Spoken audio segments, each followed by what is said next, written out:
So I really think the big idea, the technology and trend that's really disruptive in the area I focus on is Twitter itself. Because for the first time, we have people connecting with their networks in real time. Your network is no longer a static Rolodex that you refer to when you need it. You have a bit of ambient awareness, ambient intimacy are some of the terms used to describe it.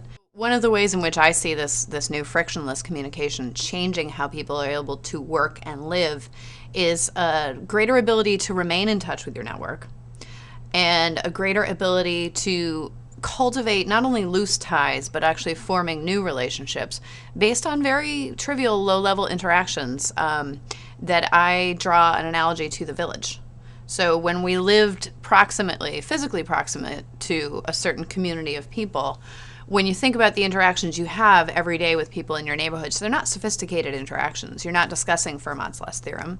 You're saying hello at the dry cleaner. You're talking over a cup of coffee or inquiring about each other's children. I just read about some interesting work on reciprocity, a study they did in the 70s where they took two strangers, and one was in a situation of peril, and they waited to see if the other one would intervene. And then they ran it again, but the two strangers passed in the hallway first and simply said hello. And that tiny, tiny bit of interaction dramatically increased the reciprocity. So even the very random, trivial interactions people are having in these networks turn out to contribute to a longer-term value. Would the Twitter-like scenario work in the third world? Because I think one of the tremendous values that could come out of systems like this is the ability to connect more marginalized communities to more opportunity.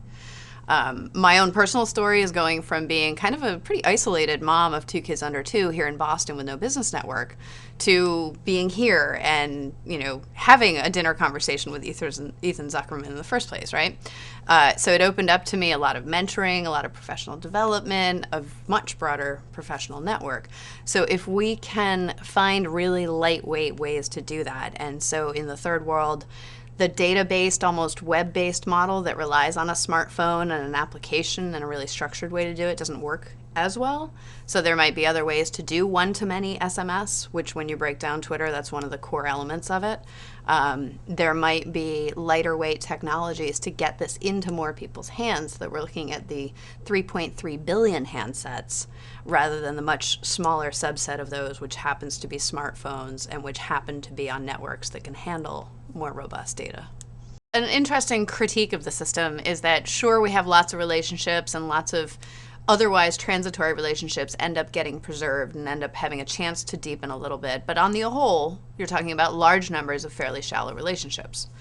I can really only comment on my own experience, which has been, yes, a massive, unscalable, almost unmanageable pool of relationships. I have about 11,000 readers, and I feel quite badly that I don't scale up and I can't really treat each one as a normal one-to-one personal relationship.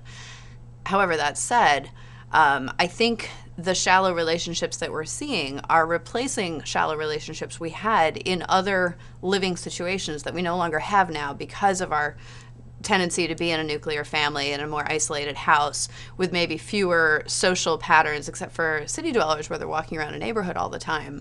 A lot of our living situations and a lot of our community structures have shifted to take away what used to be a nice baseline of people who didn't know you very well, and yet who felt some attachment, and I've said reciprocity earlier, and some kind of commitment to, you are part of my tribe, you are part of my community.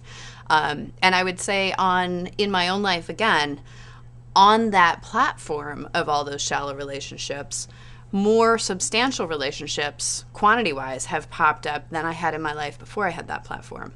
I just read about some interesting work on reciprocity, a study they did in the 70s where they took two strangers, and one was in a situation of peril, and they waited to see if the other one would intervene.